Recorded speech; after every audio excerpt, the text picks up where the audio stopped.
मी तांत्रिकदृष्ट्या अजून बौद्ध व्हायचोय, परंतु मनाने आणि विचाराने झालेलो आहे, म्हणून मी माझा स्वतःचा उल्लेख बौद्ध असा करतोय. बाकी सगळे पंजाबमधले, उत्तर प्रदेशमधले, बिहारमधले कुठले कुठले आणि त्या देशातले असे होते. आणि मला आपल्याला सांगितलं पाहिजे, इंग्लंड देशामध्ये, युनायटेड किंगडम देशामध्ये 500 बुद्धविहार आहेत आणि त्यातला बर्मिंगहमचा बुद्धविहार, त्याच्यातलं मुख्य सभागृह 2000 लोक बसतील एवढं मोठं आहे आणि 500 लोक बसतील अशी 6 सभागृह तिथं आहेत. 4 मजली नुसतं पार्किंग आहे. भावानं बहिणीनो, मिल्टन किन्सचा जो बुद्धविहार आहे तो 250 एकर जागेमध्ये आहे. लंडनमधली ही सगळी तुम्हाला काही फार नवीन अशातली गोष्ट नाही. लंडन हे काय आता अप्रूप राहिलेलं नाही, कुणीही जाऊन येऊ शकतं. सहजपणाने माणसं जेवायला लंडनला आणि संध्याकाळी परत झोपायला भारतात, असंही आता करणारे आहेत. पण मी तिथे गेलो होतो ते फिरण्यासाठी, सहलीसाठी नाही. प्रत्येक दिवस एक तर कार्यक्रम तरी किंवा ग्रंथालयात आणि विद्यापीठात बसून अभ्यास तरी करणं.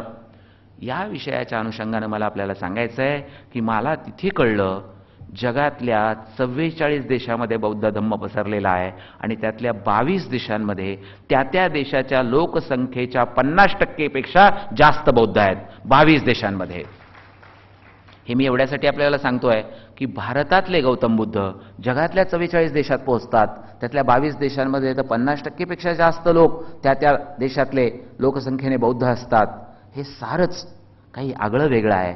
माझ्या दृष्टीनं माझं जे विश्लेषण आहे ते आपल्याला सांगत असताना हेही सांगतो, ऑक्सफर्ड विद्यापीठामध्ये जाण्याची संधी मिळाली.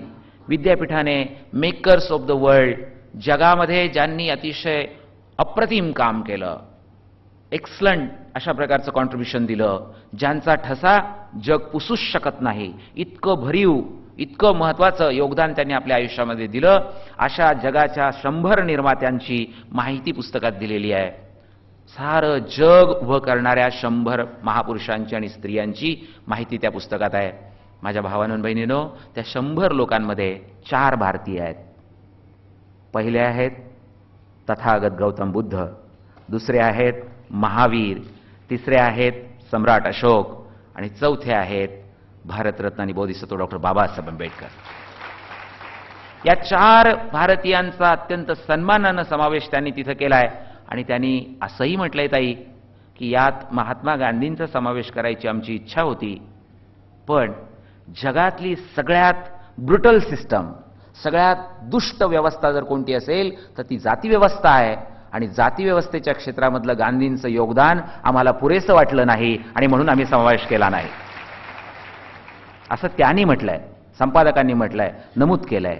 मला आपल्याला असं सांगायचं आहे की बौद्ध धम्माच्या सुवर्ण महोत्सवाच्या निमित्तानं, बाबासाहेबांनी केलेल्या धर्मांतराच्या सुवर्ण महोत्सवाच्या निमित्तानं मी माझ्यापुरतं असं ठरवलं की बाबासाहेबांच्या धर्मांतराला 50 वर्ष झाली आहेत, तर मी फुले आंबेडकरांचं धर्मांतर या विषयावर 50 व्याख्यानं देईन आणि माझ्या परीनं माझं योगदान या विषयामध्ये द्यायचा प्रयत्न करीन. आमच्या सगळ्या कुटुंबासह आम्ही बौद्ध होणार आहोत आणि ती घोषणा फार पूर्वीच आम्ही केलेली आहे आणि त्याची अंमलबजावणी ही येणाऱ्या काळामध्ये लवकरच आपल्यासमोर होईल. पण हे कुठल्याही राजकीय लाभानं किंवा कुठल्या तरी प्रलोभनानं किंवा कुणीतरी दुसऱ्यानं सांगितलं म्हणून घडलेलं नाही. मी जेव्हा सगळ्या बौद्ध स्थळांची यात्रा केली, तिथे 8-8, 10-10 दिवस, 15-15 दिवस राहिलो, तिथले शिलालेख पाहिले, तिथले ताम्रपट वाचले, तिथली पुस्तकं वाचली, तिथल्या भंतेजींशी चर्चा केल्या, त्या सगळ्यामधनं असं लक्षात आलं की भारतातलं एक अत्यंत अलौकिक असं व्यक्तिमत्व आणि सगळ्या जगाला काहीतरी प्रचंड देत असलेलं, देत राहणारं अशा प्रकारचं हे व्यक्तिमत्व आहे आणि मी याच्या सावलीपासून दूर का. आणि आत्ता परवा जेव्हा माननीय भुजबळ साहेबांनी दिल्लीच्या रामलीला मैदानावर प्रचंड मोठा असा मेळावा घेतलेला होता, माननीय शरद पवार होते, लालूजी होते, अनेक वर्धनजी होते, अनेक मंडळी त्या ठिकाणी आलेली होती मोठमोठी. त्या मेळाव्याच्या वेळेला मी पाहिलं की मेळावा ओबीसींचा होता, परंतु कार्यक्रमाच्या स्टेजवर भगवान बुद्धांचा प्रचंड मोठा फोटो लावलेला होता. स्टेजवर हार घालण्यासाठी नाही, मागे, आणि बाबासाहेबांचा लावलेला होता, फुल्यांचा लावलेला होता, सावित्रीबाईंचा लावलेला होता. जय ज्योती जय भीमच्या गर्जनांनी रामलीला मैदान गरजत होतं. ओबीसी जय ज्योती जय भीम म्हणतायत, या माझ्यासाठी अत्यंत आनंदाच्या गोष्टी होत्या. आणि मग तिथे आलेल्या उत्तर भारतातनं, बिहारमधनं, उत्तर प्रदेशमधनं आलेल्या मंडळींशी मी बोलताना, अर्थात हे मला आधीही माहीत होतं, मी बुद्धांच्या गावामध्ये कपिल वस्तूला जाऊन आलो तेव्हा मी माहिती घेतलेली होती की तिथल्या मंडळींशी गप्पा मारत असताना मी त्यांना विचारलं होतं की इथे कोणत्या कोणत्या लोकांना आता बुद्धिझमचं प्रेम वाटतंय किंवा बुद्धिझमचा त्यांनी स्वीकार केलेला आहे आणि त्याचं आचरण करतायत. तेव्हा मला सांगण्यात आलं होतं की इथे कोयरी आहेत, मरार आहेत, शाक्य आहेत, मौर्य आहेत, हे सगळे स्वतःला बुद्धाचे वारस समजतात. मी त्यातल्या काही मंडळींना भेटलो, त्यांच्याशी चर्चा केली, गप्पा मारल्या, आणि गप्पा मारल्यानंतर त्यांना मी विचारलं की शाक्य बरोबर आहे, गौतम बुद्धांचा उल्लेख शाक्य मुनी असा केला जातो, पण हे नेमकं काय आहे? ते म्हणाले, बिल्कुल सीधी बात है नरके जी, सब्जी होती है ना, शाक होता है ना, उससे शब्द बना है शाक्य. कारण गौतम बुद्ध हे शेतीशी संबंधित असलेले, भाजी, गवत, धान्य पिकवणाऱ्या व्यवस्थेशी संबंधित असलेले त्यांचे प्रतिनिधी होते, आणि म्हणून गौतम बुद्ध माळी होते आणि आम्ही त्यांचे वारस आहोत, आणि आमचा एक नेता महाराष्ट्रात आहे छगन भुजबळ म्हणून. मला विलक्षणच हरखायला झालं की गौतम बुद्ध माळी होते असं महाराष्ट्रात कुणीच मानत नाही, पण बिहारमध्ये आणि उत्तर प्रदेशमध्ये मात्र मानतात. सम्राट अशोक माळी होते असंही तिथं मानतात. मी आपल्याला एवढ्यासाठी सांगतोय की मौर्य, शाक्य, मरार, कोयरी, काची, रामी, कुशवाह, सैनी ही सगळी मंडळी बुद्धाकडे अत्यंत प्रेमानं, आपुलकीनं जाताना मी जेव्हा बघतोय, त्यांच्या घरामध्ये पिढ्यानपिढ्या बुद्धाचा वारसा बघतोय, तेव्हा मग मला असं वाटलं की त्यांनी बुद्ध स्वीकारला आणि ते खूप वेगानं पुढे गेले. मग महाराष्ट्रातले माळीच का बुद्धाकडे पाठ फिरून बसलेत? काय नेमकं चुकलंय? कुठे बिघडलंय? कुठे गणितात चूक आहे? आणि मग शोध घ्यायला लागलो, तेव्हा माझ्या असं लक्षात आलं की फुल्यांचं धर्मांतर आम्ही कधी नीट समजूनच घेतलं नाही. फुल्यांच्या धर्मांतराबद्दल कधी बोललोच नाही, कधी चर्चाच केली नाही. होय, महात्मा फुल्यांनी 24 सप्टेंबर 1873ला ज्या दिवशी सत्यशोधक समाज स्थापन केला, ज्या दिवशी सत्यधर्म स्थापन केला, त्या दिवशी त्यांनी वैदिक, ब्राह्मणी, हिंदू धर्म त्यागला आणि ते सत्यधर्मामध्ये गेले. त्यांनी सत्यधर्मामध्ये प्रवेश केला. सत्यधर्माची त्यांनी संपूर्ण तत्वज्ञानाची मांडणी केली. अतिशय विस्तृत सार्वजनिक सत्यधर्म पुस्तक, या पुस्तकामध्ये महात्मा फुल्यांनी त्याच्याबद्दलची सविस्तर मांडणी केलेली आहे. ती आपण वाचलीत तर मग आपल्याला कळेल की फुल्यांनी हे का केलं होतं, काय भूमिका होती, काय दृष्टिकोन होता, कसं फुले वागत होते. मी आपल्याला फुल्यांचे पुरावे सांगतो. मला काय वाटतं हे मी नंतर सांगतो. फुल्यांचं काय मत आहे? सार्वजनिक सत्यधर्म पुस्तक फुले लिहित होते तेव्हा त्यांना पॅरालिसिसचा अटॅक आला, पक्षाघात झाला, संपूर्ण उजवी बाजू त्यांची गळून पडली, लिहिता येईना हाताने, उजव्या हाताने लिहायची सवय. डाव्या हाताने महात्मा फुले लिहायला शिकले आणि त्यांनी उरलेलं सार्वजनिक सत्यधर्म पुस्तक लिहून पूर्ण केलं. डाव्या हातानं लिहून पूर्ण केलेल्या या पुस्तकातली शेवटची ओळ काय आहे? जे वाक्य किंवा जी ओळ लिहिल्याच्या नंतर महात्मा फुल्यांनी त्याच्यानंतर पुन्हा काही लिहिलं नाही, त्यांच्या आयुष्यातली ही शेवटची ओळ आहे. काय आहे ती ओळ? महात्मा फुल्यांनी सार्वजनिक सत्यधर्म पुस्तकाच्या शेवटीची ओळ लिहिताना लिहिलंय, 19व्या शतकी ग्रंथ केला सिद्ध, वाचोत प्रबुद्ध ज्योती म्हणे. महात्मा फुले आयुष्याच्या शेवटी प्रबुद्धांसाठी मी लिहितोय, त्यांनी हे वाचलं पाहिजे, त्यांच्यासाठी माझा हा आटापिटा आहे असं जेव्हा सांगतात, तेव्हा प्रबुद्ध शब्द यमक जुळवण्यासाठी महात्मा फुल्यांनी वापरलेला नाही आहे. महात्मा फुल्यांनी प्रबुद्ध शब्द का वापरलाय? थोडं मागं जावं लागेल. महात्मा फुल्यांनी या पुस्तकामध्ये आपलं धार्मिक तत्वज्ञानही सांगितलेलं आहे, आपली राजकीय मतही सांगितलेली आहेत, आपली सामाजिक मतही सांगितलेली आहेत. त्याच्यामध्ये भारताच्या राष्ट्रीय एकात्मतेबद्दल, सामाजिक एकतेबद्दल बोलताना फुले म्हणतात, भारतात अनेक धर्माचे लोक आहेत आणि त्या सगळ्यांनी जर गुण्यागोविंदानं नांदायचं नाही ठरवलं तर या देशामध्ये रक्तपाताशिवाय दुसरा कुठलाही मार्ग आपल्याला दिसणार नाही. फुल्यांनी रक्तपातावर कडक शब्दात टीकाही केली आहे. जगा माझी धर्म अगणित होती, लढाया खेळती रेड्यापरी, कोणी म्हणती जन्नतीस गेले, कोणी म्हणती मार्टर झाले, स्वर्गी गेले असेही म्हणती. सद्विवेकाविन सर्व भांबावले, रक्तपाती झाले ज्योती म्हणे. सद्विवेक हरवला की माणसं रक्तपात करायला निघतात. फुले रक्तपात करणाऱ्यांमध्ये स्वर्ग ही हिंदूंची संकल्पना, मार्टर ही ख्रिश्चनांची संकल्पना, जन्नत ही भूमिका मुस्लिमांची.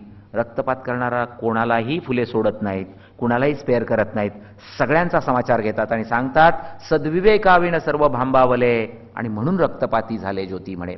तर विवेकाची विचारधारा लोकांनी स्वीकारली पाहिजे असं सांगत असताना फुले सांगतात, भारतातल्या प्रत्येक घरामध्ये त्या घरातली आई बौद्ध धम्माचा अभ्यास करेल, वाचेल, त्याचं चिंतन करेल, पटलं आवडलं तर त्याचा स्वीकार करून त्याप्रमाणे वागेल. त्या घरातले वडील जुना करार वाचतील, नवा करार वाचतील, बायबलचे हे सगळे ग्रंथ वाचतील, पटलं आवडलं तर ख्रिश्चन धर्माप्रमाणे आचरण करतील. घरातला मुलगा हा सार्वजनिक सत्यधर्माचं आचरण करेल, पटलं आवडलं तर त्याप्रमाणे वागेल, फुल्यांनी स्थापन केलेल्या या विचाराचा स्वीकार करून जगेल आणि घरातली मुलगी कुराणचा, शरीयतचा, इस्लामचा अभ्यास करेल आणि पटलं आवडलं तर त्याप्रमाणे वर्तन करेल. माझ्या भावांनो आणि बहिणींनो, फुल्यांनी एका घरातली 4 माणसं 4 धर्माची असतील असं सांगितलं. इथं मला 2 पुरावे मिळतात. पुरावा क्रमांक 1, फुले आपल्या सगळ्या तत्वज्ञानामध्ये, सगळ्या मांडणीमध्ये, सगळ्या आयुष्यभरच्या चळवळींमध्ये आणि जगण्यामध्ये स्त्रीला सतत श्रेष्ठ स्थान देत आले. स्त्री सर्वात श्रेष्ठ आहे असं मानत आले, त्याप्रमाणे जगत आले आणि त्यातही आईचं स्थान हे फुल्यांनी कायमच केंद्रबिंदूवर ठेवलं, मध्यवर्ती ठेवलं, गाभ्यावर ठेवलं. आणि ती आई बौद्ध असेल असं फुले म्हणतात. तेव्हा बुद्ध धम्माच्या संबंधी फुले कोणती आस्था व्यक्त करतात, कोणतं प्रेम व्यक्त करतात हे तिथे सूचित झालेलं आहे, ते तिथे स्पष्ट झालेलं आहे. नंबर 1. नंबर 2, फुल्यांनी या 4 धर्माच्या एकत्र कुटुंबात नांदणाऱ्या माणसांच्या विषयी ते गोडी गुलाबीने आणि आनंदाने नांदतील, सुखाने नांदतील, अशी घरं भारतात असली पाहिजेत सगळी, त्यामुळे भारताची राष्ट्रीय एकात्मता वाढेल, असं सगळं सांगितलं. पण हे सांगत असताना तुमच्या चाणाक्ष नजरेत आलं असेल की फुल्यांनी त्या काळामध्ये अष्टपुत्र सौभाग्यवती भवाचा आशीर्वाद द्यायची पद्धत होती आणि भारतात बरेच धर्म आहेत सुद्धा, त्यामुळे सगळ्यांची व्यवस्था लावणं फुल्यांना सहज शक्य होतं. पण फुल्यांनी तिथं 2+2च कुटुंब घेतलं. 1 मुलगा, 1 मुलगी, आई आणि वडील, तेही तिथे बिटवीन द लाईन्समध्ये सूचित केलं. आणि ते करत असताना फुल्यांनी सार्वजनिक सत्यधर्म हा इस्लाम, बुद्धिझम आणि ख्रिश्चनिटीप्रमाणे त्याच दर्जाचा एक धर्म आहे हेही घोषित केलं, हेही स्पष्ट केलं, हेही सांगितलं. सार्वजनिक सत्यधर्म म्हणजे पंथ नाही, हिंदू धर्माचा तो भाग नाही. सार्वजनिक सत्यधर्म हा स्वतंत्र धर्म आहे आणि तो मुस्लिम धर्माच्या, ख्रिश्चन धर्माच्या आणि बौद्ध धर्माच्या बरोबरीनं त्यांनी मुलाला दिला. तेव्हा त्या बरोबरीच्या नात्यामध्ये त्यांनी या धर्माला बसवलं. आणि सगळ्यात विलक्षण गोष्ट म्हणजे आयुष्यभर काम केल्यानंतर फुल्यांनी हे पुस्तक लिहिलं आणि आयुष्याच्या शेवटी ते या निर्णयाला आले की या 4 माणसांच्या घरामध्ये जर भांडणं व्हायची नसतील, त्यांनी गुण्यागोविंदानं नांदावं अशी इच्छा असेल, तर समतेवर सगळ्यांचा विश्वास असेल तरच हे होईल. आणि समतेवर विश्वास त्यांचाच असू शकतो जे समता हे मूल्य जीवनाचं मूल्य म्हणून स्वीकारतात, जे कायम विषमतेचा प्रचार करतात, विषमतेचं समर्थन करतात, 5 बोटं सुद्धा सारखी नाहीत असं म्हणतात आणि उच्च नीचतेवर आधारलेली समाजव्यवस्था आणि उतरंड मानतात, त्यांना या समतामय कुटुंबामध्ये स्थान नाही. आणि म्हणून माझ्या भावांनो बहिणींनो, 3.5% धर्माला फुल्यांनी त्यात जागा दिली नाही, हेही मला आपल्याला नम्रपणाने सांगितलं पाहिजे. नाही घेतला ब्राह्मणी धर्म, नाही घेतला वैदिक धर्म, त्याला जागाच दिली नाही त्यांनी. त्यांनी जागा दिली बौद्ध धर्माला, ख्रिश्चन धर्माला, इस्लामला आणि सार्वजनिक सत्य धर्माला. माझ्या भावांनो बहिणींनो, मला आपल्याला हेही नम्रपणानं सांगायचं आहे की फुले बुद्धाचा कसा अभ्यास करत होते, फुले बुद्धाबद्दल काय लिहित होते, फुले बुद्धाबद्दल काय बोलत होते, मी त्यांच्या पुस्तकातले काही पुरावे आपल्याला सांगतो. एका कवितेमध्ये फुले म्हणतात, ब्राह्मणी धर्माची खोड कोणी मोडली? बुद्धाने खरी खोड मोडली ब्राह्मणी धर्माची. ब्राह्मणी धर्माला जर मुहतोड जबाब कोणी दिला असेल, त्याला जर इथे पराजित कोणी केलं असेल आणि त्याची खोड मोडणे, ती नांगी मोडण्याचं काम जर कोणी केलं असेल तर ते बुद्धाने केलं असं फुले सांगतात. आणि एवढंच सांगून थांबत नाहीत. फुले आणि बुद्ध यांच्यामध्ये कुठे कुठे काय नातं आहे त्याचे मी काही पुरावे आपल्यासमोर ठेवतो. त्यातला पहिला पुरावा हा की बुद्ध वेदाच्या संबंधी लिहित असताना असं म्हणतात, वेद हे वाळवंट आहे. फुले म्हणतात वेद म्हणजे भेद. वेदाची अशी व्याख्या दुसऱ्या कुणीच केलेली नाही आणि एवढं डेअरिंग कुणामध्ये पण नाही. वेदाच्या संबंधी फुले सांगतात वेद म्हणजे भेद, विषमता निर्माण करणारी व्यवस्था, विषमतेचं समर्थन करणारी व्यवस्था. आणि परवा तर आता धडफळ्यांनी, भांडारकर संस्थेच्या सचिवांनी हे सिद्धच करून दाखवलं की अथर्व वेदाने स्त्रियांना जाळावं, त्यांना सती जाण्यास भाग पाडावं, याचं समर्थन स्पष्टपणाने केलेलं आहे. त्यांनी पुरावेचे पुरावे दाखवून दिलेले आहेत. जगामध्ये स्त्रियांना जाळण्याचं समर्थन करणारं फक्त भारतामध्येच साहित्य आहे, दुसरीकडे नाही. दुसरीकडे त्याचं शरम वाटते, त्याची लाज वाटते, त्याचं वाईट वाटतं. पण आपल्याकडे मात्र त्याला धार्मिक वलय दिलेलं आहे, स्त्रियांना जाळण्याची भूमिका मांडलेली आहे. फुल्यांनी स्त्रियांच्या संबंधामध्ये आयुष्यभर जो विचार मांडला त्यातला एक धागा आपल्याला माहिती आहे. जेव्हा सती प्रथेचा प्रश्न समोर आला तेव्हा फुले भयंकर संतापले, चिडले आणि लिहून गेले, बायकोवर नवऱ्याचं प्रेम असतं, नवऱ्यावर बायकोचं प्रेम असतं, त्या प्रेमातनं संसार फुलतो, वाढतो. पण दिसतंय असं की बायकोवर नवऱ्याचं प्रेम, नवऱ्यावर बायकोचं प्रेम, पण नवरा मेला की प्रेमापोटी बाई स्वतःला जाळून घेते, सती जाते. पण बायको मेली म्हणून बायकोवरच्या प्रेमापोटी या हिंदुस्थानामध्ये जाळून घेणारा आणि सता गेलेला एकही पुरुष नाही. फुले असं लिहितात, सती आहे, सता आहे का? आणि फुले असंही लिहितात की या भारतामध्ये सवत आणण्याची सर्रास प्रथा होती त्या काळामध्ये. फुल्यांच्याही बाबतीत तसं घडलं. तुम्हाला माहिती असेल की इथे मुलं होत नाहीत म्हणून दुसरी तिसरी पण बायको करायची पद्धत आहे. फुल्यांनी शेतकऱ्याच्या आसूळमध्ये अत्यंत उपहासानं लिहिलंय की अशा लोकांना माझी विनंती आहे की त्यांनी चौथी आणि पाचवीही बायको करावी. तुम्ही म्हणाल फुले बायकांच्या बाजूने होते का पुरुषांच्या बाजूने होते? तर पुढचं वाक्य महत्वाचं आहे. पुढचं वाक्य असं आहे फुल्यांचं, म्हणजे हा सज्जन माणूस मेला की 4 बायका खांदा देतील, 5वी मडकं धरेल, लोकांना त्रास कशाला? एक स्वयंपूर्ण व्यवस्था, स्वतःच्या पायावर उभी असलेली. आणि मग फुले असं सांगतात, फुल्यांच्या आयुष्यात घडलं असं की जेव्हा त्यांना मूलबाळ झालं नाही तेव्हा सासरे खुद्द खंडोजी नेवशे आले आणि म्हणाले, ज्योतिराव तुम्ही आता दुसरं लग्न करा, सावित्रीला तुम्ही सवत आणा, मूलबाळ झालं पाहिजे. काय म्हणाले ज्योतिराव? ज्योतिराव म्हणाले सासऱ्यांना, मी एका पायावर तयार आहे सावित्रीला सवत आणायला, पण माझी एक छोटी अट आहे. काय अट आहे? समजा दोष सावित्रीमध्ये आहे म्हणून आम्हाला मूलबाळ होत नाही, मी दुसरी बायको करतो, सावित्रीला सवत आणतो, तिला मुलं होतील, आमचं कल्याण होईल. पण अशीही शक्यता आहे आणि ती 50% आहे की दोष सावित्रीमध्ये नसून दोष माझ्यामध्ये असेल. आणि जर माझ्यात दोष असेल, ज्या वेळेला वैद्यकीय विज्ञान इतकं अप्रगत अवस्थेत होतं, पुढे गेलेलं नव्हतं, त्यावेळेला फुले हे सगळं बोलतायत, 150 वर्षापूर्वी बोलतायत. हे काय मन आहे? कुठलं मन आहे? फुले म्हणतात दोष माझ्यात पण असू शकतो आणि 50% शक्यता ती आहे. मग असं सिद्ध झालं की माझ्यात दोष असल्यामुळे आम्हाला मुलं बाळ होत नाहीत, तर मी दुसरी बायको केली, तिसरी केली, चौथी केली तरी फायदाच नाही. माझी अट आहे छोटीशी ती अशी, असं सिद्ध झालं तर तुम्ही सावित्रीला दुसरा नवरा करून मला सौता आणलाल का? तुम्हाला सवत पाहिजे, तुम्हाला सौता चालेल का? मित्रहो, सता आणि सौता हे नुसते शब्द नाही आहेत, ते जगण्या मरण्याचं एक तत्वज्ञान आहे. बोले तैसा चाले त्याची वंदाबी पावले, असं तुकाराम म्हणाले. ते यामुळे फुले असं जगत आले, असं बोलत आले, तसं प्रत्यक्ष आचरणात आणत आले. फुले आणि बुद्ध यांच्यामध्ये आपल्याला हा महत्वाचा धागा दिसतो की बुद्ध जगातले पहिले असे तत्ववेत्ते, असे महामानव की ज्यांनी आपल्या धर्मामध्ये, आपल्या धम्मामध्ये पुरुषांच्या बरोबरीनं स्त्रियांनाही स्थान दिलं, स्त्रियांनाही अधिकार दिला, स्त्रियांचाही सन्मान केला. बुद्धानं बरोबरीचं नातं स्त्रियांचं प्रस्थापित केलं धम्मामध्ये. फुले त्याच्या पुढे गेले. फुल्यांना प्रश्न विचारलाय सार्वजनिक सत्यधर्मामध्ये की स्त्रिया आणि पुरुष यांच्याबद्दल तुमचं काय मत आहे? फुले म्हणतात स्त्रिया पुरुषांपेक्षा श्रेष्ठ असतात असं माझं मत आहे, आणि म्हणूनच पुरुषाला भीती असते की ही बाई श्रेष्ठ असल्यामुळे आपल्याला केव्हाच ओलांडून पुढे जाईल, म्हणून पुरुष तिला दाबून ठेवतात, म्हणून पुरुष तिला मागे ठेवतात, म्हणून पुरुष तिला पुढे येऊ देत नाहीत. आजच्या भाषेत सांगायचं तर पुरुषांना कायम भीती असते, केव्हा ओव्हरटेक करतील सांगता येत नाही, तेव्हा मागेच ठेवलेल्या बऱ्या, तेव्हा संधी न दिलेली बरी. म्हणून अजूनही 33% बिल पार्लमेंटमध्ये रेंगाळतच पडलेलं आहे. कारण भीती आहेच, भीती आहेच. भावांनो बहिणींनो, फुले स्त्री श्रेष्ठ आहे असं म्हणतात. बाबासाहेब 10 नोव्हेंबर 1938ला मुंबई विधिमंडळामध्ये आमदार म्हणून कुटुंब नियोजनाचं विधेयक आणतात, स्वतंत्र मजूर पक्षातर्फे अशासकीय विधेयक. आणि त्या भाषणामध्ये बाबासाहेब सांगतात, ते त्यांनी स्वतः लिहिलेलं पण पी.जे. रोहम नगरचे आमदार स्वतंत्र मजूर पक्षाचे यांना वाचायला लावलेलं भाषण आहे. इतिवृत्तामध्ये त्याचा समावेश आहे. आजही विधानभवनामध्ये तुम्हाला ही सगळी मिनिट्स पाहायला मिळतील.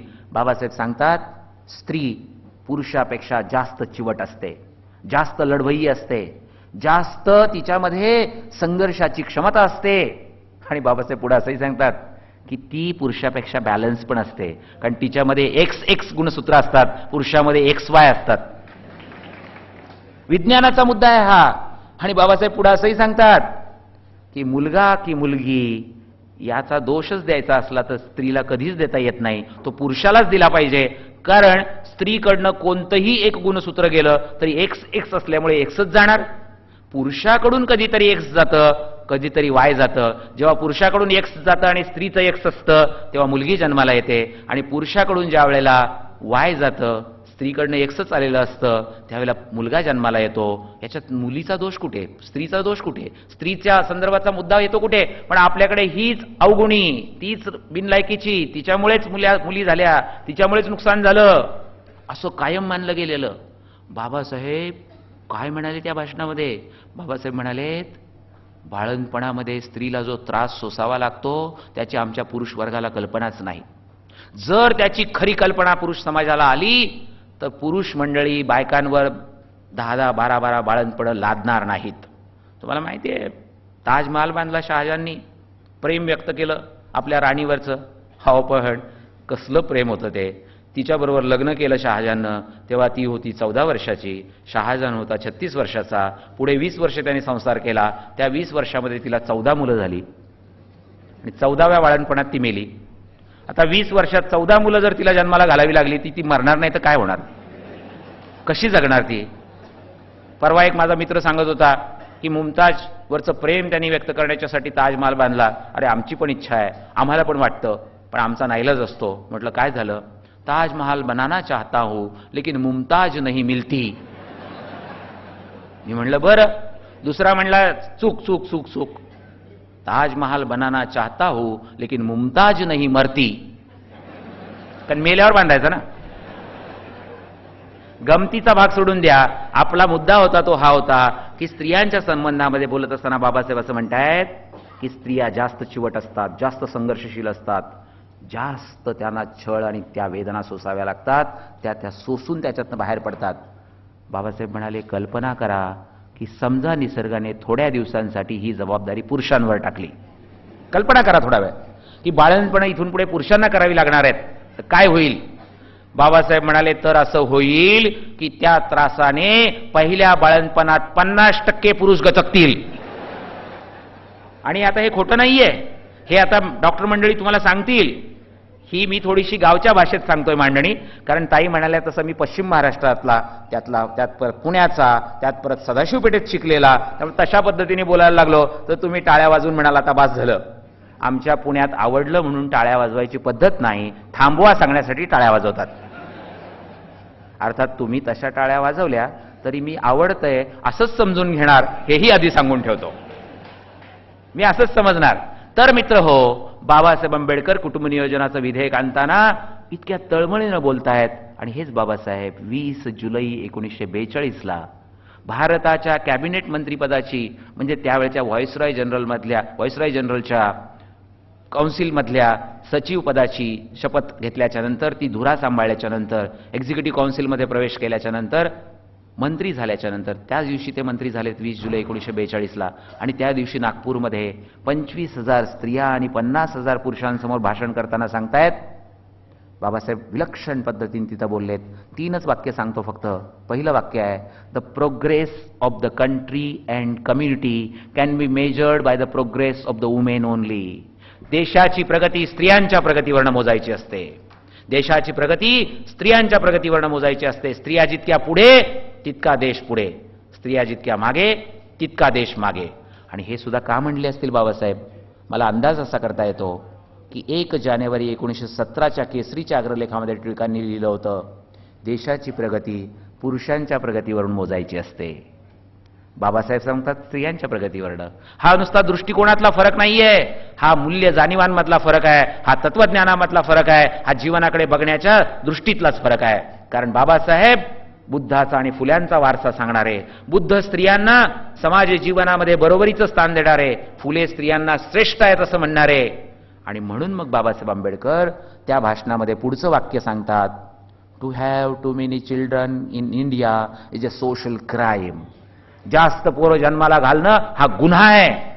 आणि मग बाबासाहेब पुढचं वाक्य म्हणतात, माझ्या बहिणींनो, तुमच्या नवऱ्यांना सांगा, तुम्ही नवऱ्याच्या गुलाम नाही आहात, तुम्ही नवऱ्याच्या बरोबरीच्या भागीदार आहात, तुम्ही कुटुंबाच्या नवऱ्याच्या बरोबरीच्या निर्माते आहात, तुमच्या दोघांचं ते जग आहे. आणि म्हणून नवऱ्याला सांगा, मी तुझी गुलाम नाही, मी तुझी बरोबरीची सहकारी.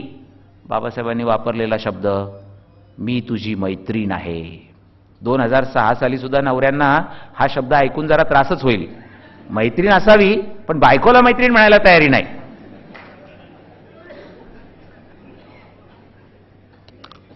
भावांनो बहिणींनो, मी काय सांगत होतो? मी स्त्रियांकडे बघण्याचा बुद्ध फुले आंबेडकरांचा दृष्टिकोन आपल्याला सांगत होतो. मला आपल्याला सांगायचं की बुद्ध धम्मातलं तत्वज्ञान स्त्रियांना बरोबरीचं स्थान देतं, आणि ब्राह्मणी धर्म, वैदिक धर्म तो काय करतो? तो मनुस्मृती आपली लोकप्रिय भारताचं 2000 वर्ष संविधान असलेली, भारताची राज्यघटना असलेली, ती सांगते न स्त्री स्वातंत्र्यम अर्हती, स्त्रीला स्वातंत्र्य देता कामा नये. पण तुम्ही म्हणाल हे अर्ध आहे. खरं असं आहे की म्हणून असं पण म्हटलंय, यत्र नार्यस्तु पूज्यन्ते रमन्ते तत्र देवता. जिथं स्त्रियांची पूजा केली जात नाही तिथं देवता राहत नाहीत, तिथं देवता रमत नाहीत, तिथं देवता नसतात. म्हणजे स्त्रियांची पूजा केली पाहिजे असं पण म्हणून म्हटलंय. हे का तुम्ही सांगत नाही? मी सांगतो, पण मी तुम्हाला हे सांगतो की अख्खी मनुस्मृती जरा काळजीपूर्वक वाचा.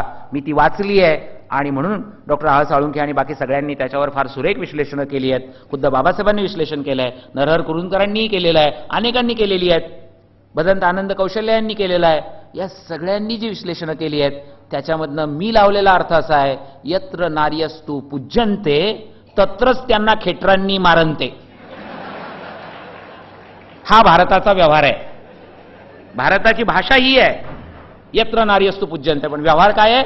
तत्रच त्यांना खेटरांनी मारनते. आणि म्हणून हे मी वेळ नाही म्हणून, नाहीतर मी तपशिलात जायला तयार आहे. मी श्लोकन श्लोक घेऊन चर्चा करायला तयार आहे. माझं म्हणणं एवढंच आहे फक्त की या विषमतामय परिस्थितीच्या समोर उभे असताना बुद्ध फुले आंबेडकर या प्रकारची भूमिका घेत आहेत. हे विशेष क्रांतिकारक आहे, हे विशेष महत्वाचं आहे, आणि हे जगाला भावणार आहे, हे जगाला आवडणार आहे. का बुद्ध पसरतो? का बुद्ध पसरतो?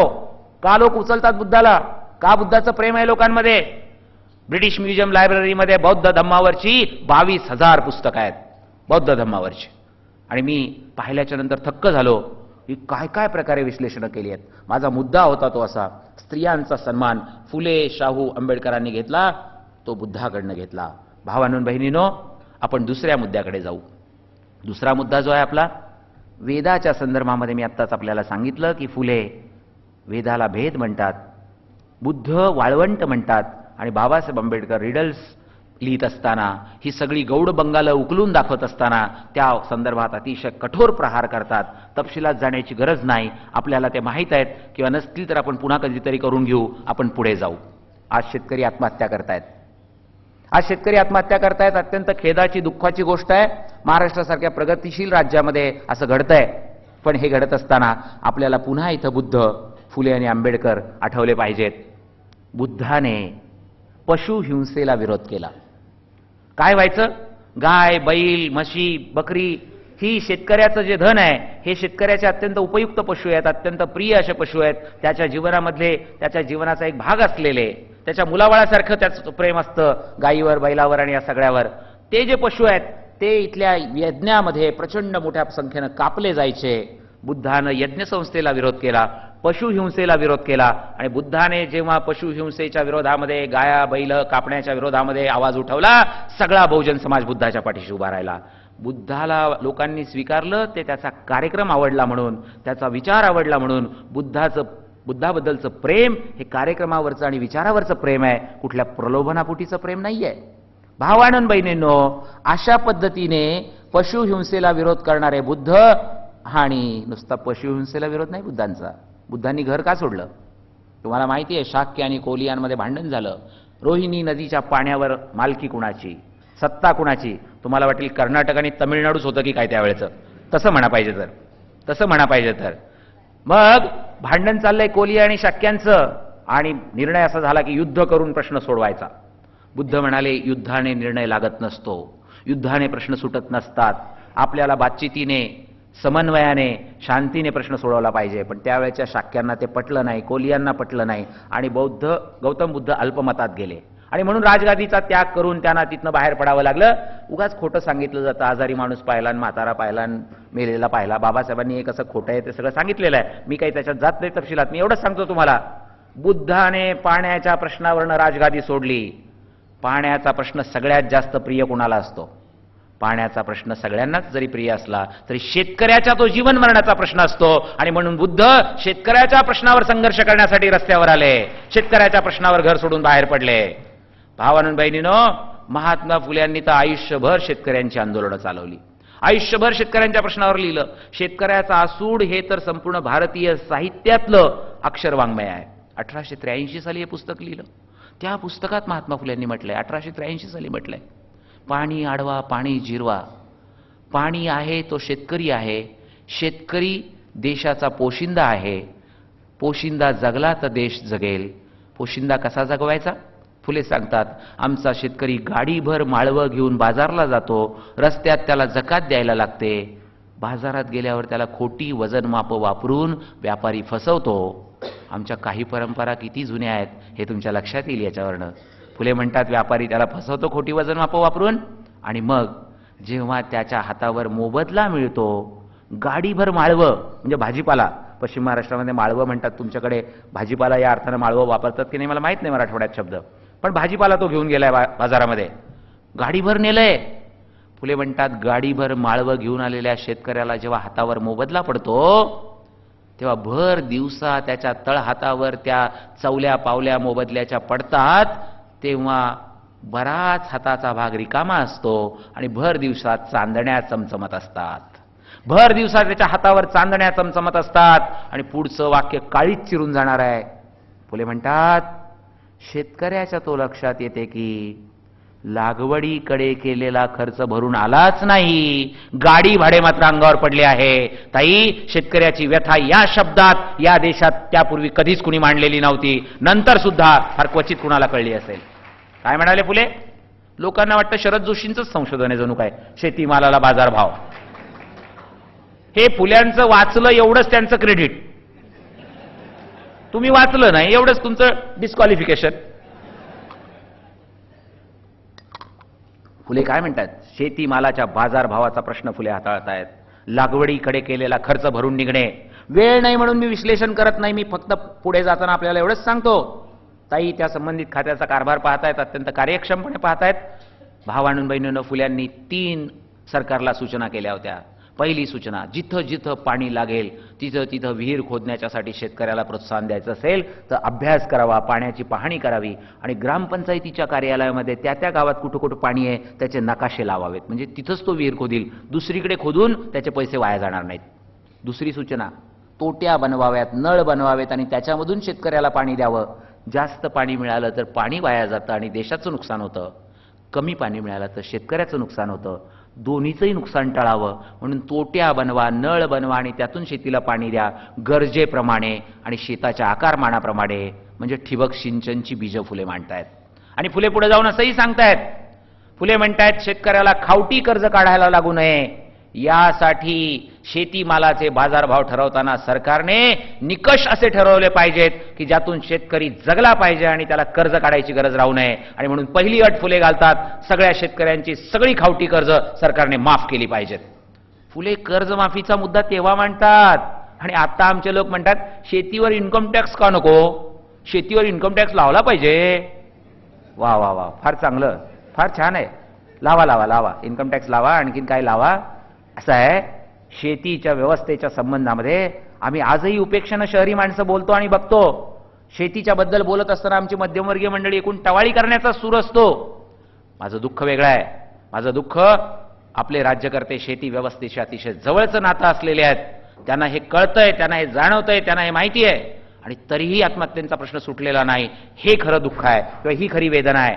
कुठेतरी काहीतरी चुकतंय किंवा कुठेतरी काहीतरी गणित बदललं पाहिजे अशी भावना आहे. मी बुद्ध शेतकऱ्यांसाठी पशुहिंसेला विरोध करणारे, बुद्ध पाण्याच्या प्रश्नावर संघर्ष करणारे, फुले शेतकऱ्याच्या सर्वांगीण समस्यांना हात घालून त्याला लढायला, त्याला संघटित व्हायला सांगणारे, आणि बाबासाहेब आमदार म्हणून मुंबई विधिमंडळामध्ये खोतीच्या बिलावर लढणारे. शेतकऱ्यांच्या प्रश्नावर बाबासाहेबांनी काम केलं हे आपल्याला लक्षात पण नाही येणार, आपल्याला वाटणार पण नाही की बाबासाहेबांनी शेतीचे प्रश्न. बाबासाहेब आंबेडकरांचं एक महत्वाचं तुम्हाला योगदान सांगतो, तुम्ही थरारून जाल. बाबासाहेब आंबेडकर कामगार मंत्री होते हे तुम्हाला सगळ्यांना माहिती आहे. पण बाबासाहेब आंबेडकर ज्या दिवशी कामगार मंत्री झाले ना भारताचे, 20 जुलै 1942, त्या दिवशी त्यांच्याकडे आणखीन 2 खाती होती. एकूण 3 खात्यांचे मंत्री होते बाबासाहेब. ही सगळ्या फाईल्सवरची कागदपत्र आता आपण शोधली आहेत. आपल्या बाबासाहेब वाङ्मयाच्या पुढच्या खंडात आपण छापतो आहोत, पुराव्यासह छापतो आहोत, बाबासाहेबांच्या हस्ताक्षरातल्या नोंदींसह छापतो आहोत. माझ्या भावांनो बहिणींनो, बाबासाहेब आंबेडकर हे भारताचे कामगार मंत्री झाले, त्याच दिवशी ते भारताचे पाटबंधारेही मंत्री झाले होते आणि त्याच दिवशी ते भारताचे ऊर्जा मंत्री झालेले होते. ऊर्जा मंत्री डॉक्टर आंबेडकर, पाटबंधारे मंत्री डॉक्टर आंबेडकर. शेतकऱ्याच्या शेतीसाठी पाणी कसं आणि कुठून मिळालं पाहिजे म्हणून नद्या जोडण्याची संकल्पना मांडणारे पाटबंधारे मंत्री डॉक्टर आंबेडकर. आपल्याला वाटतं ती प्रभूंना सुचली आहे, ती बाबासाहेब आंबेडकरांची कल्पना आहे. प्रभूंचा जन्मही नव्हता तेव्हा. भावांनो बहिणींनो, बाबासाहेबांनी हिराकूड, महानदी, दामोदर व्हॅली या सगळ्या प्रकल्पांची पायाभरणी केली. त्यावेळेला बाबासाहेबांचं एक वाक्य आपल्याला सांगतो. बाबासाहेब म्हणले 3 जानेवारी 1945ला कटकच्या भाषणामध्ये अध्यक्षपदावरनं खात्याचे मंत्री म्हणून बोलताना बाबासाहेब म्हणाले, भारताला आज सगळ्यात जास्त जलसाक्षरतेची गरज आहे. जलसाक्षरता 45 साली बाबासाहेब सांगतायत. पाण्याचा थेंबन थेंब वाटवला पाहिजे, जपला पाहिजे, साठवला पाहिजे, त्याचं नियोजन केलं पाहिजे सांगतायत. आणि बाबासाहेब 45 साली मंत्रीपदावर असताना 2000 साली भारताला किती पाणी लागेल आणि ते कशा पद्धतीने एकत्र केलं पाहिजे, त्याचं नियोजन कसं केलं पाहिजे, त्याचं वाटप कसं असलं पाहिजे, याच्या फाईलवर नोंदीच्या नोंदी करतायत. ताई, आम्ही त्यांच्या हस्ताक्षरातली कागदपत्र एवढ्यासाठी छापतोय की आमच्या सगळ्या लोकांचा असा गैरसमज असतो की जेव्हा फाईलवर काय असतं तेव्हा बहुतेक खात्याने तयार केलेलं असतं, सेक्रेटरीने आणि विभागाने तयार केलेलं असतं आणि मंत्री फक्त कोंबडा करतो. तेव्हा बाबासाहेबांनी असे कोंबडे केलेले नाहीत. बाबासाहेबांनी स्वतः टिपणाच्या टिपणं लिहिलेली आहेत. हे लोकांना कळावं म्हणून त्यांच्या हस्ताक्षरातले सर एडेकर सर आम्ही छापतो आहोत. मी आपल्याला सांगत होतो ते असं की पाण्याशी मैत्री करा, असं 23 ऑगस्ट 1945ला बाबासाहेबांनी सांगितलं. आणि बाबासाहेब म्हणाले पाण्याचे 5 उपयोग आहेत: पिण्यासाठी, शेतीसाठी, वीज निर्माण करण्यासाठी, रेल्वे सारखं वॉटरवेज म्हणून त्याचा पाण्याचा रस्ता म्हणून उपयोग करायचा असतो त्यासाठी, आणि सहल, पर्यटन, वॉटर पार्क. 45 सालचं हे सगळं आहे. भावांनो बहिणींनो, हे सगळं खरं तर वेगळा विषय आहे, पण मी फक्त जाता जाता आपल्याला हात लावतोय ते एवढ्यासाठी की शेती आणि शेतकरी, पाणी आणि बाबासाहेब हे आपल्याला कळावं. कारण आपण फुले, बुद्ध, बाबासाहेब यांच्यातली साम्यस्थळं, नाती, त्यांना जोडणारे धागे, त्यांच्यातले जोडणारे तंतू याच्याबद्दल बोलतो आहोत, लिहितो आहोत. तर माझ्या भावांनो बहिणींनो, बाबासाहेब असं सांगतायत, ऊर्जा खात्याचा कारभार पाहत असताना म्हणतायत, भारताला स्वस्त वीज मिळता कामा नये. तुम्ही म्हणाल काय बात आहे, असं कसं बाबासाहेब म्हणतात?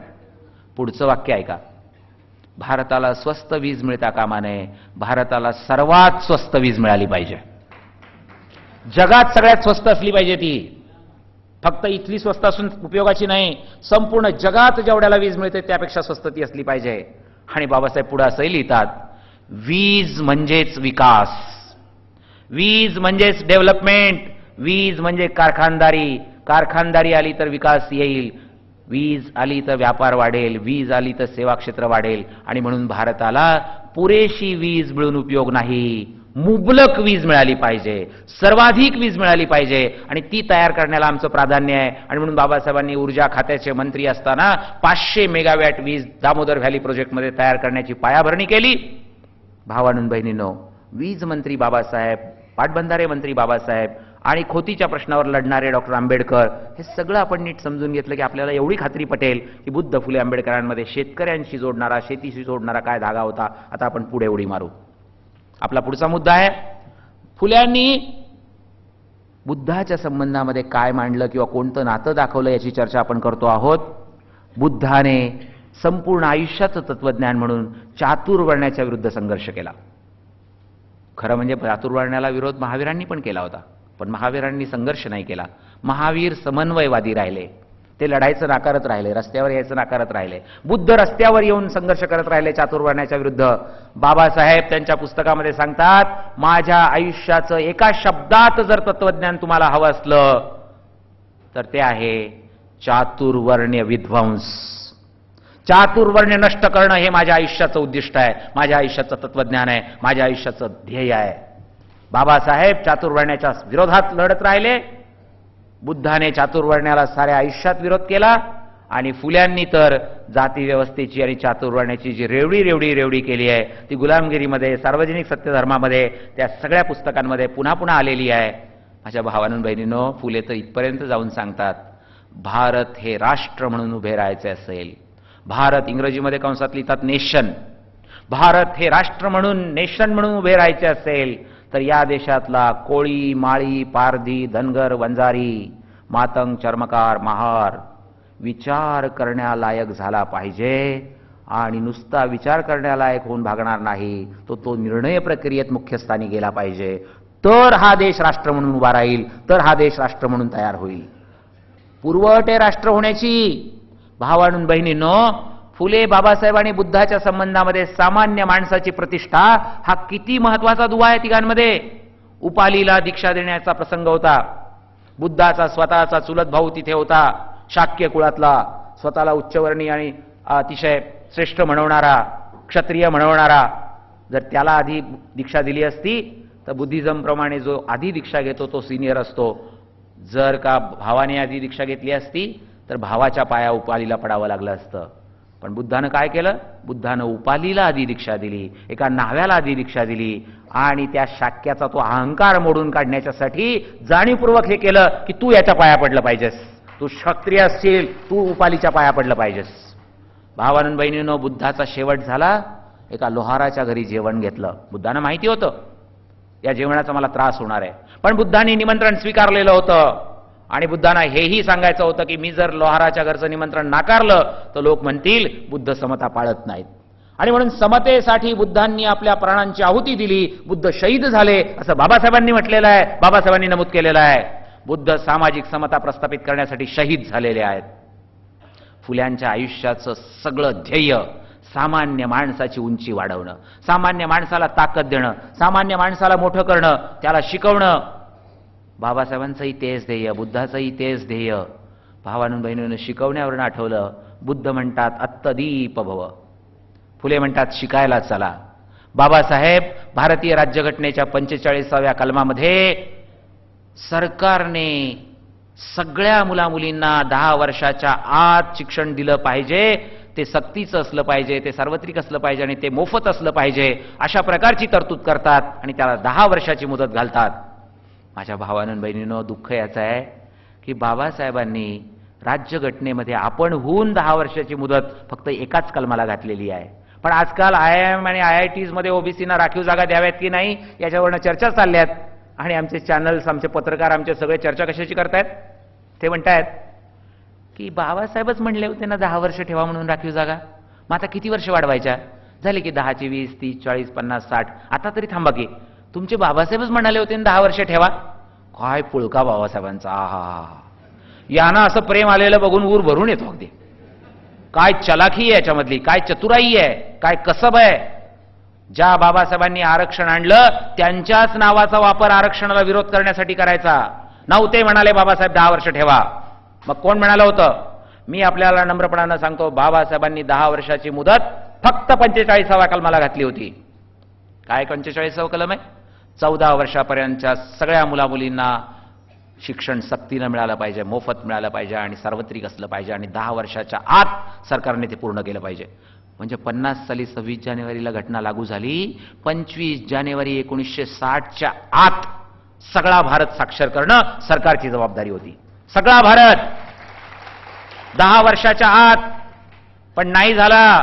56 वर्ष होत आहेत संविधान लागू होऊन. माझं दुःख नाही झाला हे तर आहेच, पण ताई माझं दुःख त्याहून पुढचं आहे. आमचे शिक्षक पण याच्याबद्दल बोलत नाहीत, आमचे प्राध्यापक बोलत नाहीत, आमचे पत्रकार बोलत नाहीत, आमचे लेखक बोलत नाहीत, आमचे शिक्षणतज्ञ बोलत नाहीत. ते बोलणारच नाहीत, कारण त्यांचं भागलेलं आहे. 3.5% सगळे शिकलेत, त्यांचा तो विषयच नाहीये, त्यांची ती चिंताच नाहीये. त्यामुळे ते अग्रलेख लिहिणारच नाहीत, ते चॅनलवर डिस्कशन्स ठेवणारच नाहीत, ते टॉक शो घेणारच नाहीत. तुम्हीच केलं पाहिजे, मीच केलं पाहिजे. आणि तुमच्यापेक्षाही माझी जबाबदारी मी जास्त मानतो. आम्ही लोक, बाबासाहेबांचा 14 एप्रिलला जन्म झाला, 6 डिसेंबरला ते गेले, असली बाष्कळ भाषणं ऐकून तुम्हाला बोर करत असतो. बाबासाहेबांनी 45व्या कलमाला 10 वर्षाची मुदत ठेवली होती. हे किती वेळा आपण ऐकलंय, किती लोकांना माहिती आहे. एडेकर सर सोडून आणि ताई सोडून मी बाकीच्यांना हात वर करायला सांगतो की ज्यांना कुणाला हे कलम माहिती होतं, 10 वर्षाची मुदत बाबासाहेबांनी घातली होती, जरा कृपा करून हात वर करा. ताई, एखाद दुसरा हात वर झालेला आहे. ताईंना मी वगळलंय, एडेकर सरांना वगळलंय, कारण त्यांना माहिती आहे, त्यांना माहिती आहे. बाकीच्यांचं मी विचारतोय. काय दुःख आहे ताई. मी त्यांच्याबद्दल तक्रार करत नाहीये, तक्रार आमची स्वतःबद्दल आहे. आमच्या हिताचं पण आम्हाला कळत नाही, आमच्या फायद्याचं पण आम्हाला कळत नाही. मराठ्यांना हे कळतच नाही की बाबासाहेबांनी हे कलम घातलं म्हणून मराठ्यांची पोरं शिकली. माळ्यांना हे कळतच नाही की माळ्यांच्या पोरी त्यातनं शिकल्या, धनगर त्यातनं शिकले, वंजारी त्यातनं शिकले, आदिवासी त्यातनं शिकले, भटके त्यातनं शिकले. बाबासाहेबांनी फक्त आपल्या जातीपुरती नाही व्यवस्था केली, बाबासाहेबांनी साऱ्या भारतीयांसाठी व्यवस्था केली. ही व्यवस्था बाबासाहेबांनी केली म्हणून भारत 65% साक्षरतेकडे आला. 1848 साली तो 2.5% साक्षर होता. 2.5%वरून 65% आपण गेलो. भावानं बहिणींनो, बुद्ध म्हणाले आत्ता दीप भव, स्वयंप्रकाशित व्हा. फुल्यांनी पहिली शाळा काढली, शिकायला चला सांगितलं, प्रत्यक्ष काम केलं, शिक्षणाचं तत्वज्ञान दिलं, शिक्षणाचा कार्यक्रम दिला. सावित्रीबाईंनी त्यांना साथ दिली, बाकी सगळ्या सहकाऱ्यांनी साथ दिली. आणि माझ्या भावानं बहिणींनो, बाबासाहेबांनी भारतीय राज्यघटनेच्या माध्यमातून या मुद्द्याला ताकद दिली. शिक्षण. फुल्यांचं तृतीय रत्न नावाचं नाटक आहे, 55 सालचं आहे, 1855 सालचं. दत्ता भगत सरांनी परवा आपल्याला इथे सांगितलं नाट्यसंमेलनामध्ये, तुम्हाला सगळ्यांना माहिती आहे की हे मराठीतलं पहिलं आधुनिक नाटक आहे, मराठीतलं पहिलं नाटक. पहिले नाटककार फुल्यांना म्हणायची पद्धत नव्हती आतापर्यंत, कुणाला तरी दुसऱ्यांनाच सांगायचे. ज्यांनी खेळ केले, नाटक नाही केलं, खेळ केला, म्हणजे रामायण महाभारतातल्या इकडल्या तिकडल्या कथा उचलल्या आणि त्याच्यावर खेळ तयार केले, त्यांनीच वापरलेला शब्द आहे. पण त्यांना आम्ही रंगभूमीचे जनक मानत आलो, त्यांच्या जयंतीच्या दिवशी रंगभूमीचे दिवस मानत आलो, रंगभूमी दिन मानत आलो. फुल्यांनी 1855 साली तृतीय रत्न नाटक लिहिलं, 150 वर्ष झाली त्याला. फुल्यांनी तृतीय रत्नच का नाव दिलं? एक तर्क असा, समुद्रमंथन जेव्हा झालं, अशी मान्यता आहे, अशी मिथ आहे, अशी समजूत आहे की समुद्रमंथन झालं, देव आणि दानवांनी ते केलं, त्याच्यातनं 14 रत्न बाहेर आली. त्यातलं तिसरं रत्न ज्ञान हे होतं आणि म्हणून फुल्यांनी तृतीय रत्न असं नाव दिलं. ज्ञान, ज्ञानाचा वारसा, ज्ञानाची शक्ती, ज्ञानाचा ठेवा. आणि दुसरं एक कारण, दुसरा एक तर्क असा आहे की बुद्धाने आपल्याला त्रिशरण दिलं. बुद्ध म्हणाले, बुद्धम शरणम गच्छामी, धम्मम शरणम गच्छामी, संघम शरणम गच्छामी. इथे सुद्धा महत्वाचं हे आहे, ते गौतम बुद्धाला शरण जा असं नाही म्हणाले, ते सिद्धार्थाला शरण जा असं नाही म्हणाले, ते बुद्धत्व नावाच्या रत्नाला शरण जा, तत्वाला शरण जा, विचाराला शरण जा असं म्हणाले. बुद्धम शरणम, सिद्धार्थ किंवा गौतम शरणम नाही म्हणाले. आणि म्हणून भावानं बहिणीनो, त्रिशरणामधलं तिसरं रत्न आहे संघम शरणम गच्छामी. फुले जेव्हा तृतीय रत्न नाव ठेवतात तेव्हा शिकण्यातनं तुम्हाला संघटित होण्याकडे जायचं आहे असं सांगतात. आणि बाबासाहेब तर स्वच्छ शब्दात सांगतात, शिका, संघर्ष करा आणि संघटित व्हा. बुद्ध आत्तदीप भवपासनं ज्ञानाकडे जायला सांगतात, फुले तृतीय रत्नमधनं शिकायला चला सांगतात. काय नाटकाचा संदेश आहे? शेतकऱ्याची बायको आणि शेतकरी नाटकाच्या शेवटी निर्णयाला येतात की आपल्याला जोशीबुवांनी फसवलं, आपल्याला पंचांगवाल्यांनी फसवलं, लुटलं, लुबाडलं, अंधश्रद्धेला आपण बळी पडलो कारण शिकलो नाही म्हणून. चला, सावित्रीच्या शाळेत तू जायचं नवरा म्हणतो बायकोला, आणि मी ज्योतिरावांच्या शाळेत रात्रीच्या जातो. 1854 साली पहिली रात्रीची शाळा सावित्रीबाईंनी आणि ज्योतिरावांनी काढली होती. मी ताईंना विनंती करणार आहे, आपण दिल्लीत आहात, दिल्लीमध्ये साक्षरता अभियानाची सूत्र चालवणाऱ्यांना हे माहीतच नाहीये की भारतातलं पहिलं साक्षरता अभियान 1854 साली महात्मा ज्योतिराव फुले आणि सावित्रीबाई फुले यांनी केलेलं होतं. आणि म्हणून या साक्षरता अभियानवाल्यांना जरा सांगा महात्मा फुल्यांची, सावित्रीबाईंची माहिती. अहो, पार्लमेंटमध्ये महात्मा फुल्यांचा पुतळा बसवावा म्हणून आम्ही सतत पाठपुरावा करत होतो. पवार साहेबांनी, भुजबळ साहेबांनी तो विषय मांडला, त्यावेळेला पार्लमेंटनी ताई असं उत्तर दिलं होतं की फुले कुठं संसदेचे सदस्य होते, त्यामुळे त्यांचा कसा पुतळा उभा करणार? He was not member of parliament. मला आठवतंय अजूनही, मी पवार साहेबांना त्यावेळेला कागदपत्र उपलब्ध करून दिली, भुजबळ साहेबांना कागदपत्र उपलब्ध करून दिली. म्हटलं 6 मे 1932ला गांधींना पुण्यातले कार्यकर्ते भेटायला गेले, तेव्हा गांधी म्हणाले, लोग मुझे महात्मा कहते हैं लेकिन भारत में असली महात्मा तो एक ही हुआ था, उसका नाम ज्योतिराव फुले था. गांधीजी म्हणाले होते असली महात्मा. आणि मग मी सांगितलं, म्हटलं पवार साहेब, भुजबळ साहेब, गांधीजी कुठे संसद सदस्य होते? त्यांचा पुतळा आहे ना पार्लमेंटमध्ये. मग गांधीजी जर संसद सदस्य नसताना त्यांचा पुतळा असू शकतो, तर त्यांनी ज्यांना खरा महात्मा म्हणलं त्याचा का नाही असू शकत? मला आपल्याला सांगायचं आहे की राजकारण आणि समाजकारण करताना तर्कही द्यावा लागतो, ताकदही द्यावी लागते. सगळं एक रसायन असतं, सगळं मिळून करावं लागतं, सगळं मिळून होत असतं. भावानंद बहिणीनं तो पुतळा उभा राहिला. तो पुतळा आज कुठे आहे? पार्लमेंटमध्ये. एका बाजूला छत्रपती शिवाजी राजे आहेत, पलीकडे महात्मा फुले आहेत आणि बाजूला बाबासाहेब आंबेडकर आहेत. छत्रपती शिवाजी, फुले, आंबेडकर हा महाराष्ट्राचा आणि देशाचा प्रवास आहे, ते सांगणारे ते एका रांगेतले 3 पुतळे आहेत. तुम्ही म्हणाल काहीतरी जोडू नका. हो, मी कशाला जोडू? रायगडवरची समाधी शोधणारे फुले, शिवाजी महाराजांचं पहिलं मराठीतलं छापलं गेलेलं चरित्र लिहिणारे कुळवाडी भूषण छत्रपती शिवाजीराजांचा पोवाडा 1869 साली प्रसिद्ध करणारे फुले. 1805 साली पुस्तकं प्रसिद्ध व्हायला सुरुवात झाली मराठीत. आतापर्यंत 1,00,000 पुस्तकं मराठीत प्रसिद्ध झालेली आहेत. त्यातलं पहिलं पुस्तक इंग्रज सरकारच्या दरबारात नोंद आहे, आजही महाराष्ट्र सरकारच्या कागदपत्रात नोंद आहे. राज्य मराठी विकास संस्थेने जो खंड प्रसिद्ध केला ग्रंथसूचीचा त्यात पण नोंद आहे आणि ती नोंद तर दात्यांनी केलेली आहे, त्यामुळे त्यात चूक असण्याची शक्यता नाही. आणि तिथं असं नमूद केलंय की पहिलं शिवाजीवरचं पुस्तक हे महात्मा फुल्यांचं आहे, दुसरं पुस्तक केळुसकरांचं आहे. 1906 साली कृष्णाजी अर्जुन केळुसकरांनी शिवचरित्र लिहिलं आणि मला हे सांगू द्या 2006 साली सुद्धा सर्वोत्कृष्ट शिवचरित्र कोणतं असं जर कोणी मला विचारलं तर मी सांगेन केळुसकरांनी लिहिलेलं शिवचरित्र हे मराठीतलं सर्वोत्कृष्ट शिवचरित्र आहे, भारतातलं सर्वोत्कृष्ट शिवचरित्र आहे. पण केळुसकर आडनावावरनं लोकांना वाटलं बामण असेल, लक्षच दिलं नाही लोकांनी. मला नम्रपणाने सांगू द्या, ते मराठा होते, ते सत्यशोधक होते, ते फुल्यांचे सहकारी होते, ते फुल्यांचे वारसदार होते. केळुसकर नावावर जाऊ नका, त्यांचा सगळा इतिहास जर आपण पाहिला तर आता तुम्हाला मी पुढची गोष्ट सांगतो. ज्या फुल्यांनी शिवाजी हातात घेतला तो शिवाजी पुढे घेऊन केळुसकर गेले आणि त्याच केळुसकरांनी बुद्धावरचं पहिलं पुस्तक लिहिलं आणि बाबासाहेब आंबेडकरांना मॅट्रिकच्या परीक्षेनंतर भेट दिलं. अरे, एका मराठा माणसाने बाबासाहेबांना बुद्धाकडे नेलं, याला काही अर्थ आहे की नाही? काही संदर्भ आहे की नाही? काही सामाजिक मोल आहे की नाही? काही सांस्कृतिक मोल आहे की नाही? माझ्या भावांनो बहिणींनो, इथे प्रश्न तुम्ही असा विचाराल, मग फुलेच बौद्ध का नव्हते झाले? प्रश्न व्हॅलिड आहे, प्रश्न योग्य आहे, उत्तर दिलं पाहिजे. जबाबदारी टाळणार नाही, उत्तर देणार. 5 कारणं होती फुले बुद्ध का नाही झाले. मग पहिलं कारण असं, 1893 साली शिकागोला जी धर्म परिषद झाली, जागतिक धर्म परिषद, विवेकानंदांचं भाषण गाजलं म्हणून सांगतात बघा. तिथं हा सांगतात, त्याचा मी खुलासा करणार आहे. सांगतातचा मी शब्द उगाच नाही वापरत, आपला एक एक शब्द जपूनच वापरतो. मी राजकारणी नसलो तरी जपून शब्द वापरतो. राजकारण्यांना जपून यासाठी वागावं लागतं की मतांचा प्रश्न असतो, जनता दुखावली गेली तर उद्या अडचण होईल. आमच्यासारख्यांना पत्रकार लेखकांना कोण काय करणारे करून करून आम्ही ताई तसे निर्धास्त असतो. कारण काय करून करून करणार आहेत, काय मतं मागायचीच नाहीये, त्यामुळे लोक करून करून काय करतील, सभेला येणार नाहीत. ठीक आहे, घरी बसून वाचन करू, लेखन करू, आणखीन काय करू. आमचं काम सोपं असतं तुमच्यापेक्षा. मला आपल्याला नम्रपणाने सांगायचं आहे, भावांनो बहिणींनो, आपला विषय होता, आपला मुद्दा होता, तिथे आपण जाऊया नेमकेपणानं की फुल्यांना हे बुद्ध धम्माकडे जाणं का जमलं नाही किंवा का ते गेले नाहीत बुद्धाकडे. सार्वजनिक सत्यधर्म त्यांनी स्थापन केला आणि त्याला स्वतंत्र धर्म म्हणून मान्यता मिळवून दिली आणि त्याच्याप्रमाणे आचरण केलं. सत्यशोधक पद्धतीने लग्नविधी त्यांनी सुरू केले, त्याला मुंबई हायकोर्टाची मान्यता मिळवून घेतली. सत्यशोधक पद्धतीचे अंत्यविधी सुरू केले, दशक्रिया आणि पिंडदानाचे विधी सुरू केले, सत्यशोधक पद्धतीचे नामकरण विधी सुरू केले, सत्यशोधक पद्धतीची वास्तुशांत सुरू केली, सगळे पर्यायी कार्यक्रम दिले. किती सुंदर कार्यक्रम आहे. सत्यशोधक पद्धतीच्या वास्तुशांतीमध्ये ज्या गवंड्यानं सुतारानं काम केलं, ज्या लोहारानं काम केलं, जे मजूर राबले त्यांना कपडे नवे द्यायचे, त्यांना पुरणपोळीचं जेवण द्यायचं, त्यांच्या गळ्यात हार घालायचा, झाली वास्तुशांत. किती सुंदर प्रकार, किती छान कार्यक्रम आहे. आपल्याकडे असं आहे की ज्या आईत खाऊचा ढेरपोट्याचा त्याच्याशी काहीच संबंध नसतो ते वास्तू तयार करण्याशी, त्यानं यायचं आणि काहीतरी बडबड बडबड बडबड करायची आणि बडबड केल्याबद्दल पैसे घेऊन जायचे, त्याला वास्तुशांत बनायची पद्धत आहे आपल्याकडे.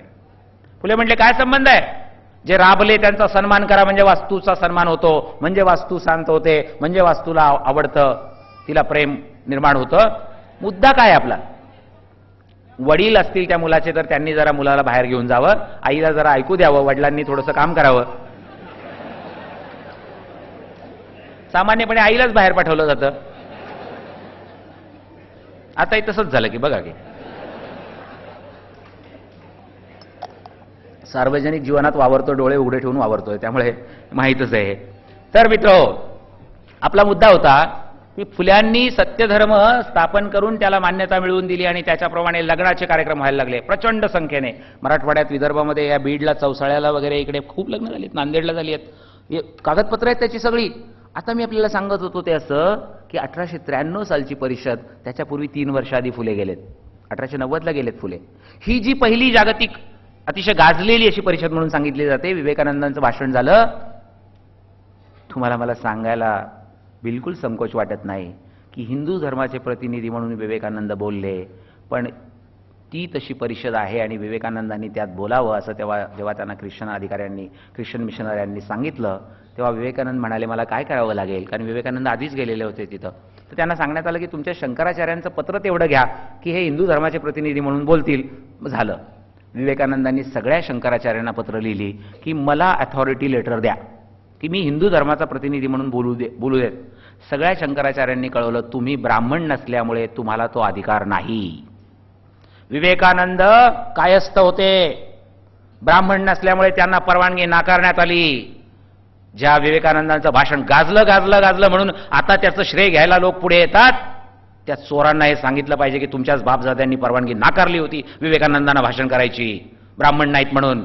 मग कुणामुळे बोलले विवेकानंद? एका ख्रिश्चन मिशनरीने पत्र दिलं की मी यांना ओळखतो, हे हिंदू आहेत आणि म्हणून हिंदू धर्माच्या वतीने बोलायचा त्यांना अधिकार दिला पाहिजे. एका ख्रिश्चन मिशनरीच्या मेहरबानीमुळे विवेकानंदांनी भाषण केलं आणि ते गाजलं असं म्हणतात. बंधू आणि भगिनींनो म्हणाले वगैरे वगैरे. मला विवेकानंदांवर टीका करायची नाहीये. मला आपल्याला सांगायचं आहे की लिहिणारे इतिहासकार, पत्रकार आणि लेखक किती पक्षपाती पद्धतीचं लिहितात त्याचा पुरावा मी तुम्हाला देतो. शिकागोमधली कागदपत्र सांगतात की त्या दिवशी तिथे आणखीन एका माणसाचं भाषण झालं होतं, त्याचं नाव अनागरिक धम्मपाल. श्रीलंकेमधले हे बौद्ध विचाराचे तज्ज्ञ, ते जेव्हा तिथं बोलले बौद्ध धम्मावर, प्रचंड टाळ्यांचा कडकडाट झाला. एक ख्रिश्चन व्यापारी उठला आणि म्हणाला हे बुद्ध मला माहीत नव्हते, हे बुद्ध मला आज कळले. आत्ताच्या आत्ता इथल्या इथे स्टेजवर मला बुद्ध करून घ्या. आणि तिथल्या तिथे धर्मांतराचा विधी झाला, तिथल्या तिथे त्या माणसाला बौद्ध केलं गेलं. अरे भाषण आवडलं कोणतं म्हणायचं? नुसत्या टाळ्या वाजवल्या आणि बरं होतं टाइमपास झाला हे आवडलं का त्याप्रमाणे कृती लोकांनी केली तर ते आवडलं? पण अनागरिक धम्मपालाचं हे काही सांगायची पद्धतच नाही, नोंदवायची सवयच नाही आपल्याला. ते अनागरिक धम्मपाल भारतात आले, लॉर्ड कनिंगहमला भेटले आणि त्यांनी बुद्धगया, सारनाथ, कुशीनगर, लुंबिनी, नेपाळमध्ये आता त्या सगळ्या ठिकाणची उत्खननं सुरू केली. तिथे बुद्धाचे सगळे जुने शिलालेख मिळाले, ताम्रपट मिळाले, तिथे जुनी ती महाविहार स्थापन केलेली सगळी मिळाली. आणि ते वैभव पाहिल्याच्या नंतर जगाचे डोळे दिपले. बुद्ध किती मोठे होते, बुद्ध तत्वज्ञान काय होतं, बुद्धाचा विचार काय होता. पण हे सगळं झालं तोपर्यंत फुल्यांना मृत्यू होऊन 10 वर्ष झाली होती. जर फुल्यांच्या मृत्यू व्हायच्या आधी हे उत्खनन झालं असतं, जर फुल्यांच्या मृत्यू व्हायच्या आधी बुद्ध धम्मावरची पुस्तकं मराठीमध्ये उपलब्ध झाली असती, बुद्ध धम्मावरचं साहित्य फुल्यांना उपलब्ध झालं असतं मोठ्या प्रमाणामध्ये, तर मी आपल्याला सांगतो फुल्यांच्या पुस्तकामध्ये असे 42 पुरावे आहेत की त्याच्यावरनं सिद्ध होतं की फुले बुद्धाकडे चालले होते. ते आधी झालं असतं तर फुले सार्वजनिक सत्यधर्माऐवजी बौद्धच झाले असते. हे मी आपल्याला नम्रपणानं सांगतो. माझं मत नाहीये, त्यांच्या साहित्यातले पुरावे घेऊन मी आपल्याला सांगतोय. माझी चर्चा करायची तयारी आहे. वेळेच्याकडे पाहता मी फक्त काही मुद्दे म्हणून सांगताना आपल्याला सांगतो. भावांनो बहिणींनो, वेद, वाळवंट, चातुर्वर्ण्याला विरोध, पशुहिंसेला विरोध, त्याच्यानंतर आत्म्याच्या संबंधी बुद्धाचा विचार आणि फुल्यांचा विचार याच्यात किती साम्य आहे बघा. फुले म्हणतात कुडी विन आत्मा दावीना मजला. कुडीच्या बाहेर, शरीराच्या बाहेर आत्मा नसतो, जे काय असतं ते शरीरात असतं. आणि म्हणून फुल्यांनी आत्म्याची संकल्पना जी बुद्धांनी नाकारलेली आहे त्या संदर्भामध्ये फुल्यांनी मांडलेले हे विचारधन आणि बुद्धाचं विचारधन यांच्यामध्ये फार जवळचं नातं आहे. पण तुम्ही म्हणाल पण तरी बुद्ध ईश्वर नाही मानत, फुले निर्मिक मानतात, त्याचं काय करायचं? असं आहे, फुल्यांनी निर्मिकाची व्याख्या पण केलेली आहे. निर्मिक म्हणजे क्रिएटर, निर्माण करतो तो, थोडक्यात निसर्ग. निसर्गाला फुले निर्मिक म्हणतायत. तुम्ही म्हणाला कशावरनं? व्याख्याच देतो ना. फुले सांगतात पांगळ्याशी ज्ञान, माफरा, अडाण्याशी ज्ञान, पांगळ्या अन्नदान, हेच बा स्मरण निर्मिकाचे. निर्मिकाची पूजा करणं, त्याचा आठव करणं, त्याचं स्मरण करणं म्हणजे पांगळ्यांना जेवायला घालायचं, अपंगांना मदत करायची आणि अडाण्यांना शिक्षण द्यायचं. झाली पूजा, झालं स्मरण. मला सांगा, हे विज्ञानवादी नाही का? हे सरळ सरळ पटणारं, उघडपणाने समोर येणारं नाही का? याच्यात कुठं कर्मकांड आहे? याच्यामध्ये कुठे आज्ञेय असं काहीतरी आहे? अधिभौतिक आहे, काहीतरी अलौकिक आहे, काहीतरी ईश्वरी शक्तीचं प्रकरण आहे? अजिबात नाही. निर्मिक ही फुले शक्ती म्हणून मानतात आणि त्या शक्तीच्या बद्दल स्वच्छपणानं सांगतात की अज्ञानी माणसाला ज्ञान देणं आणि पांगळ्या माणसाला अन्नदान देणं हेच बा स्मरण निर्मिकाचे. फुले असंही सांगतात. स्त्री पुरुष सर्व कष्टकरी व्हावे, आनंदे पोसावे कुटुंबाते, नित्य मुली मुला अन्नदान द्यावे. स्त्री पुरुषांनी दोघांनी कष्ट करून कुटुंब तयार करायचं आहे, मुला मुलींना शाळेत पाठवायचं आहे.